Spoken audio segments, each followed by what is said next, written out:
Assalamualaikum warahmatullahi wabarakatuh. Kami dari Kumpulan 9 akan menerangkan tentang sebuah cerita yang kami pilih, iaitu cerita Rakyat Casi. Jadi saya, Putri Nurshazila binti Muhammad Syahril, akan menerangkan sinopsis daripada cerita tersebut. Cerita ini mengisahkan tentang seorang wanita yang sangat hebat yang bernama Gita Rani. Beliau merupakan seorang bekas tentera pada dahulunya, tetapi beliau menukar profesinya menjadi seorang guru, atau lebih kita tahu menjadi seorang guru besar di sebuah sekolah yang mempunyai masalah disiplin, masalah akademik yang sangat teruk. Sebagai contoh, pada hari pertama Gita Rani itu sampai di sekolah tersebut, beliau dapat lihat sistem sekolah yang sangat tidak teratur, guru-guru yang ambil mudah amanah yang diberikan, dan murid-murid yang berkeliaran ke sana dan ke sini. Jadi, pelbagai usaha yang dilakukan oleh Gita Rani untuk memperbaiki sistem sekolah tersebut, kerana budaya yang terdapat di sekolah tersebut sangat berada di zon yang selesa bagi mereka. Jadi, menggunakan ketegasan yang ada pada dirinya, mampu untuk mendidik murid-murid dan guru-guru di sekolah tersebut. Namun, usahanya juga mendapat tentangan yang sangat hebat daripada pelbagai pihak. Antara contohnya, beliau pernah dipenjarakan kerana menyalahgunakan kuasa. Walaupun kita tahu beliau merupakan guru besar yang mempunyai hak untuk mendidik anak-anak mereka. Tetapi walaupun beliau dipenjarakan, beliau masih mendapat sokongan dan dorongan daripada anak-anak murid yang beliau pernah mendidik. Jadi dengan sokongan itu, beliau dapat dibebaskan, dan daripada situ juga pelbagai pihak nampak hasil daripada usaha yang Gita Rani lakukan. Lebih kita faham, maksudnya Gita Rani ini tidak membuat pekerjaan yang sia-sia, tetapi dapat hasil dan kejayaan yang sangat besar, yang mampu mengubah dan memperbaiki sekolah itu menjadi sekolah yang lebih baik dan lebih terkenal dengan akademik yang bagus dan disiplin yang semakin baik. Itu sahaja daripada saya. Sekian, terima kasih. Assalamualaikum dan hai, saya Fathur Rahman Farhan. Jadi saya akan memulakan pembentangan dengan teori-teori yang terdapat di dalam filem Rakyat Casi ini. Jadi teori yang pertama yang kita dapat ambil daripada filem ini ialah teori konflik. Jadi teori konflik merupakan satu teori yang berlaku di antara dua kumpulan, iaitu kumpulan dominan dan kumpulan bawahan. Di mana kumpulan dominan merupakan kumpulan yang menggunakan kuasa dan keistimewaan mereka dalam bidang pendidikan, manakala kumpulan bawahan kekal berada di bawah. Senang cerita, orang kaya tetap kaya, orang miskin tetap miskin. Jadi sebagai contohnya, di dalam filem ini, seorang guru yang bernama Gita Rani telah berlakunya konflik antara dia dan seorang pelajar yang merupakan anak kepada seorang ahli politik yang bertanding di kawasan tersebut. Jadi beliau telah menyalahgunakan kuasanya dengan memarahi Gita Rani, seorang guru, kerana anaknya telah melakukan kesalahan disiplin di sekolah, iaitu merokok dan ponteng kelas. Jadi adakah tindakan ini wajar? Adakah jawatan dan kuasa anda dapat mengubah segala-galanya? Baiklah. Seterusnya, kita juga dapat melihat berlakunya teori konflik kedua di dalam filem ini, iaitu ketidaksamaan sosial, iaitu akses yang diberikan kepada sekolah-sekolah. Sebagai contoh, sekolah-sekolah yang berada di kawasan berpendapatan rendah mempunyai sumber pendidikan yang kurang dan juga guru-guru yang kurang berpengalaman. Jadi, ia akan menjejaskan prestasi sekolah mereka. Jadi seperti yang anda dapat lihat di belakang saya ini, kita dapat melihat keadaan sekolah ini amatlah teruk dan tidak terjaga. Seperti atap yang bocor, pagar yang rosak dan banyak lagi lah.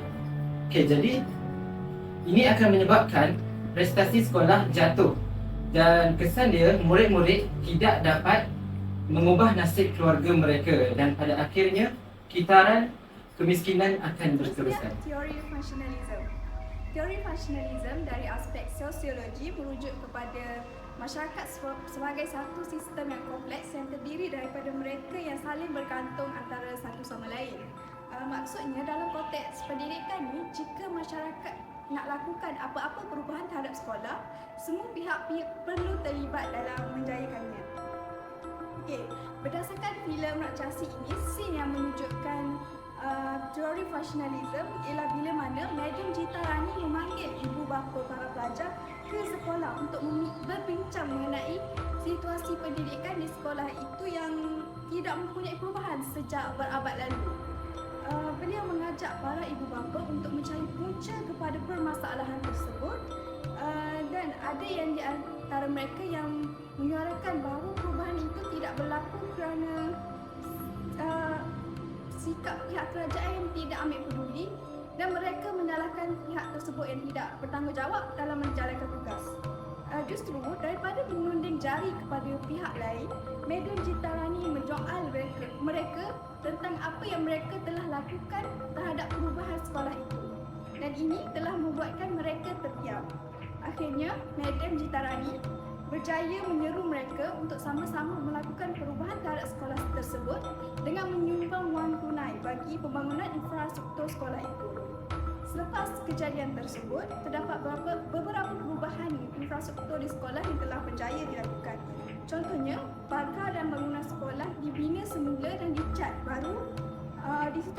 Di situ juga pelajar diberi peluang untuk menunjukkan kreativiti mereka dengan melukis mural. Selain itu, terdapat juga sudut bakat yang dibina untuk pelajar menunjukkan bakat mereka seperti bidang nyanyian, sajak dan lain-lain. Secara keseluruhannya, apa yang dapat dilihat ialah perubahan infrastruktur sekolah ini dipacu oleh kerjasama yang erat antara ibu bapa dan semua warga sekolah. Tindakan ini dilihat telah membawa perubahan dan kemajuan kepada sekolah serta perkembangan potensi diri pelajar juga dipertingkatkan. Ini dilihat sangat bertepatan dengan konsep functionalism. Assalamualaikum warahmatullahi wabarakatuh. Nama saya Pengatur binti Muhammad Fahim Naim. Saya akan menerangkan berbagai teori ataupun perspektif interaksi simbolik dengan cerita Ratchet. Jadi pertama sekali kita kena tahu bahawa teori interaksi simbolik ini menekankan simbol dan juga interaksi dalam membentuk tingkah laku individu dan juga hubungan sosial. Semua interaksi yang berlaku antara individu melibatkan pertukaran simbolik yang kemudian menjadi suatu simbol sosial, dan simbol sosial ini menggambarkan perasaan, nilai-nilai serta idea-idea yang ingin disampaikan oleh individu ketika berinteraksi. Ini merupakan suatu kitaran yang berlaku ketika kita berinteraksi. Kita boleh lihat bahawa sebelum guru ini, iaitu Puan Gita dan juga pelajar ini berkomunikasi, melihat Puan Gita seperti seorang guru yang garang. Namun, kita lihat sini, Puan Gita, bila pelajar ini jatuh, Puan Gita bergegas pergi mengangkat dia, melukis-lukis kotoran yang ada pada dia dan berkata, kata-kata ini telah memberi suatu makna yang baharu. Dan juga perbuatan Puan Gita ini iaitu membantu pelajar ini yang masa yang sama develop new perspective, new views terhadap oleh pelajar itu terhadap Puan Gita. Puan Gita ini seperti ibu. Dia senyum, dia baik, dia lembut, dia cantik, dan kemudian komunikasi itu akan berlaku. Kita boleh kaitkan ini perlakuan manusia dan sebab-sebab tindakan itu berlaku dengan dua konsep ini. Konsep yang pertama ialah self-fulfilling prophecy. Jadi saya bagi satu gambaran sebagai seorang cikgu, kita mempunyai satu hasrat, betul tak? Kita punya satu hasrat untuk memastikan pelajar yang kita target itu mencapai sesuatu. Yang sama, kita berinteraksi dengan dia, kita menjelaskan bahawa cikgu nak dapat ni.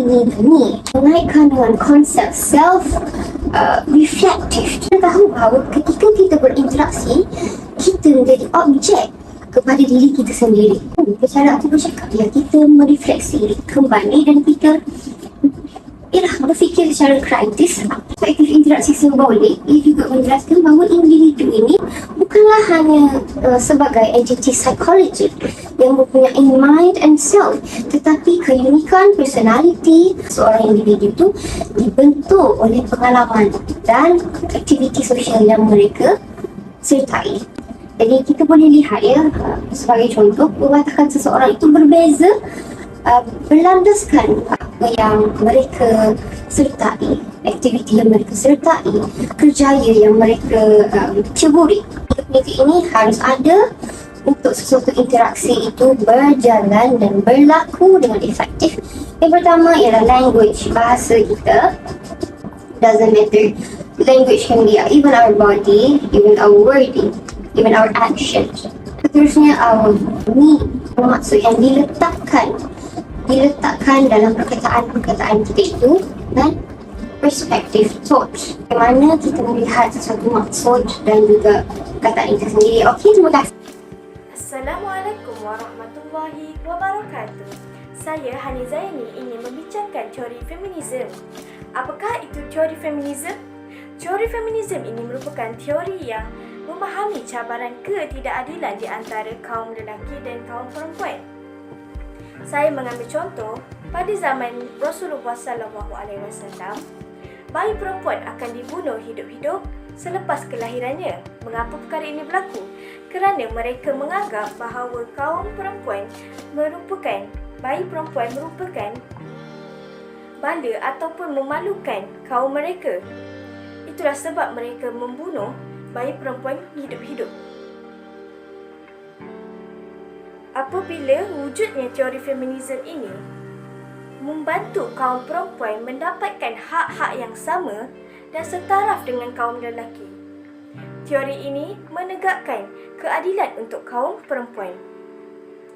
Saya juga mengambil contoh, dalam cerita Ratashi ini juga dapat kita lihat kaum lelaki menindas kaum perempuan, dan di situ kita lihat bahawa Cikgu Gitarani dapat mempertahankan diri selepas diserang oleh samseng-samseng kampung.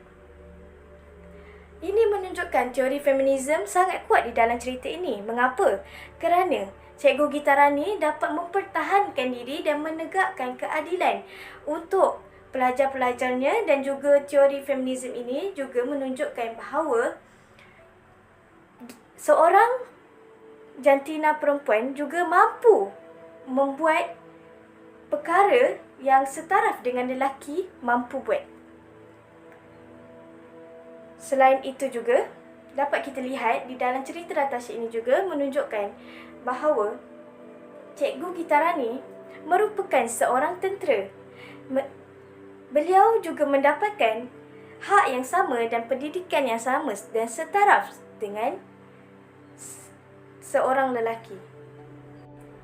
Teori feminisme ini juga menaikkan martabat seorang wanita dan juga kedudukan wanita lebih mulia. Sebagai contoh, Madam Gitarani juga dihormati oleh penduduk kampung setelah berjaya memajukan pendidikan di kampung tersebut.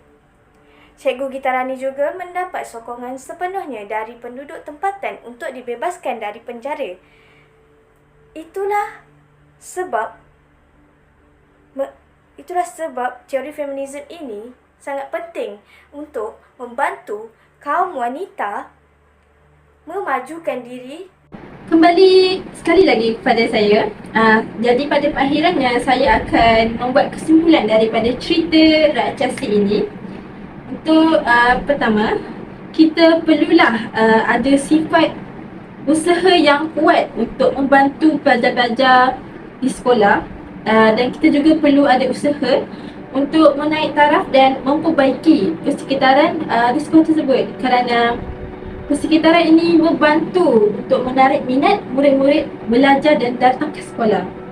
Selain daripada itu, kita sebagai seorang guru juga perlu ada karakter yang penyayang, tegas, bukan sahaja menjadi seorang guru untuk mengajar, tetapi kita juga menjadi role model dan menjadi perhatian kepada anak-anak murid untuk mereka contohi sikap kita. Jadi, perilaku yang kita lakukan sangat penting untuk mendidik mereka. Itu sahaja daripada kami, daripada Kumpulan 9. Sekian, terima kasih. Terima kasih semua kerana menonton video kami. Kami harap anda semua dapat belajar daripadanya. Sekian sahaja dari kami. Terima kasih.